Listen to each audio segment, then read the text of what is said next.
नमस्कार दोस्तों, हमारे YouTube channel Guruji from school में आपका हार्दिक स्वागत है। हम क्लास 10th के सामाजिक विज्ञान विषय का प्रथम चैप्टर स्वर्णिम भारत प्रारंभ से 1206 ईस्वी तक के बारे में अध्ययन कर रहे हैं और इस वीडियो में हम बात करेंगे गुप्त वंश की सांस्कृतिक उपलब्धियों के बारे में। तो आइए वीडियो शुरू करते हैं। गुप्त वंश की सांस्कृतिक उपलब्धियां, तो इसमें सबसे पहले बात करते हैं हम धर्म के बारे में।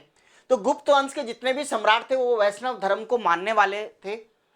समुद्रगुप्त और कुमारगुप्त ने तो वैदिक धर्म, जैन धर्म और बौद्ध धर्म को भी प्रोत्साहन दिया।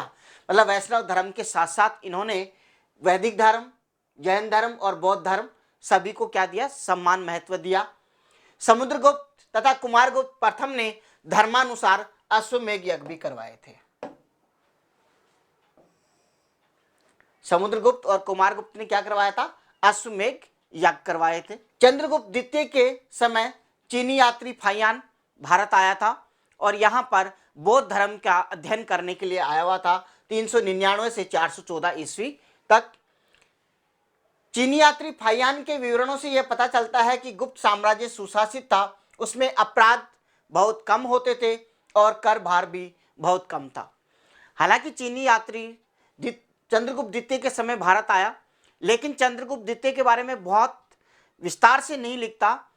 इसका कारण ये लगता है कि ये वैष्णव धर्म के थे और वो जो चीनी यात्री फाहियान है, क्योंकि ये बौद्ध धर्म को मानने वाला था, तो जो अपने लेख लिखता है उसके अंदर चंद्रगुप्त द्वितीय के बारे में बहुत अधिक विस्तार से नहीं लिखता। लेकिन हाँ, इतना जरूर उसके विवरणों से पता चलता है कि उसके शासनकाल के अंदर बिल्कुल साम्राज्य सुशासित था और अपराध बहुत कम हुआ करते थे और कर भार भी अधिक नहीं थे। इसके अलावा ये इतना विस्तार से नहीं लिखता कि चंद्रगुप्त कौन से धर्म के बारे में मानता था, इस तरीके से नहीं लिखता, कारण वह बौद्ध धर्म का होने के कारण। राजकाज की जो भाषा है वो थी संस्कृत। आगे बात करें साहित्य के क्षेत्र में गुप्त काल की क्या उपलब्धियां रही। अभिज्ञान शाकुंतलम जो नाटक है, रघुवंशम जो महाकाव्य है, ये कालिदास ने इसी गुप्त काल के अंदर लिखा। हालांकि कालिदास ने बहुत भी अन्य पुस्तकों का और भी रचना किए है, जैसे मेघदूतम वगैरह, लेकिन अपने यहाँ पे जो बुक्स के अकॉर्डिंग जो सिलेबस है उसी के अकॉर्डिंग चल रहे हैं। मर्चकटिकम ये नाटक शूद्रक ने, ये भी गुप्त काल में लिखा गया। मुद्रा राक्षस नाटक है और ये भी विशाखदत्त गुप्त काल में ही लिखा गया। रामायण, महाभारत और मनु संहिता जो वर्तमान में आपको पढ़ने को मिलती है, जो मतलब वर्तमान जो स्वरूप है, यह भी गुप्त काल में ही सामने आया। विज्ञान के क्षेत्र में हम बात करें तो आर्यभट्ट, वराहमिहिर, ब्रह्मगुप्त ने गणित और ज्योतिर्विज्ञान के विकास में बहुत बड़ा योगदान दिया। गुप्त काल में दशमलव प्रणाली का आविष्कार हुआ जो बाद में अरबों के माध्यम से यूरोप तक पहुंची। दशमलव प्रणाली जो है, दशमलव प्रणाली का आविष्कार भारत में हुआ गुप्त काल में और उसके बाद में ये कहाँ पहुंच गई? यूरोप तक पहुंच गई। कला के क्षेत्र में हम बात करें वास्तुकला, चित्रकला और धातुकला के प्रमाण झांसी और कानपुर के अवशेषों से। अब वहाँ पे झांसी और कानपुर में क्या अवशेष मिलते हैं उनके बारे में नेक्स्ट स्लाइड में मैं बताऊंगा। तो वहाँ से हमें इनके साक्ष्य मिलते हैं, अजंता की गुफाओं से मिलते हैं। दिल्ली स्थित लोहा स्तंभ जो है, आयरन पिलर महरौली, जहाँ पे आपको कुतुब मीनार देखने को मिलती है, वहीं के उसके पास में एक लोहे का स्तंभ मिलता है।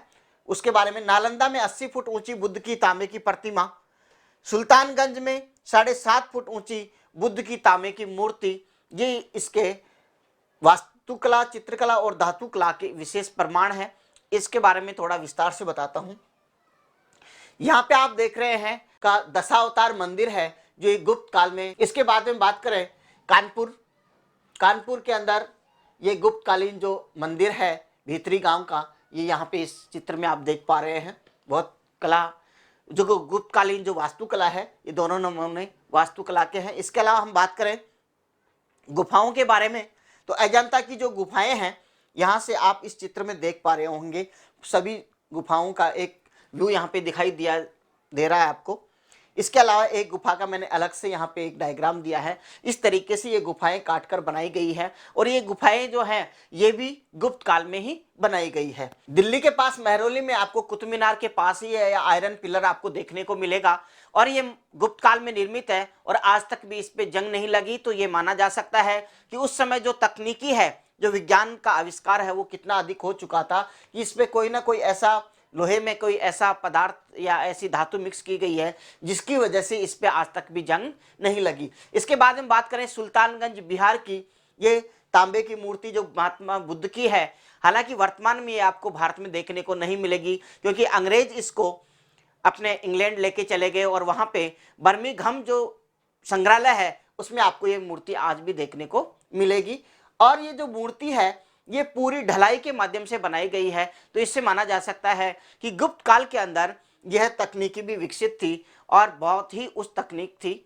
इसके बाद में बात करें चित्रकला की, तो यहाँ पे जो अजंता एलोरा की जो गुफाएं हैं वहां पे चित्रकला के इस तरीके के साक्ष्य हमको आज भी देखने को मिलते हैं जो गुप्तकालीन में बने हुए हैं। इसके आगे हम बात करें गुप्तकालीन समाज की, तो गुप्तकालीन जो समाज है वो वर्ण व्यवस्थाओं पर आधारित था और वर्ण व्यवस्था जो थी वो किस पे आधारित थी, जन्म पे आधारित थी कि जिस कुल में या जिस वर्ण में जन्म हुआ है वो हमेशा उसी में रहेगा।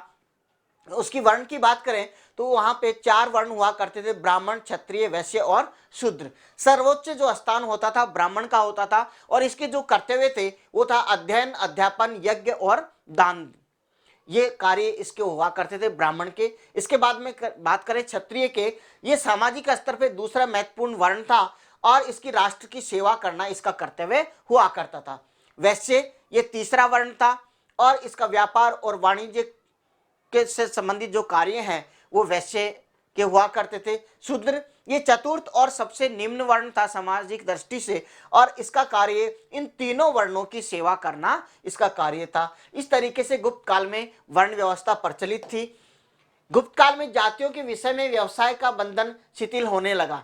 हालांकि गुप्त काल में देखें तो क्योंकि वर्ण व्यवस्था के अंदर ये निश्चित था कि कौन व्यक्ति कौन सा कार्य करेगा, लेकिन यहाँ पे थोड़ी सी शिथिलता देखने को व्यवसाय में मिलती है। गुप्त काल में मिश्रित जातियां भी देखने को मिलती हैं, जैसे मूर्ध्वा, सिक्त, कर्ण, अंबस्ट, पार्श्व आदि ये जातियां थी, उग्र जातियां जो कहाँ पे मिलती है, गुप्त काल में हमको देखने को मिलती है। कायस्थ गुप्त काल में क्या थी, एक वर्ग था परंतु बाद में वह एक जाति बन गई। कायस्थ वो हुआ करते थे जो मतलब लिखने से संबंधित कार्य किया करते थे। गुप्तकालीन समाज में स्त्रियों की क्या स्थिति है इसके बारे में हम जाने तो स्त्रियों की बहुत महत्वपूर्ण स्थान था। अब कैसे क्या क्या स्थिति थी उसके बारे में देखें।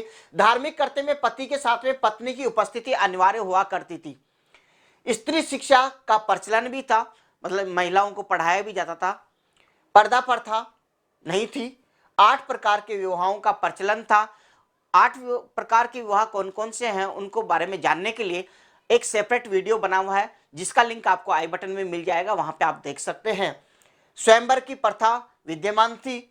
गुप्तकालीन साहित्य में नारी का आदर्श चित्रण है, जो साहित्य लिखा गया उसमें भी एक आदर्श नारी को रूप में प्रस्तुत किया गया है।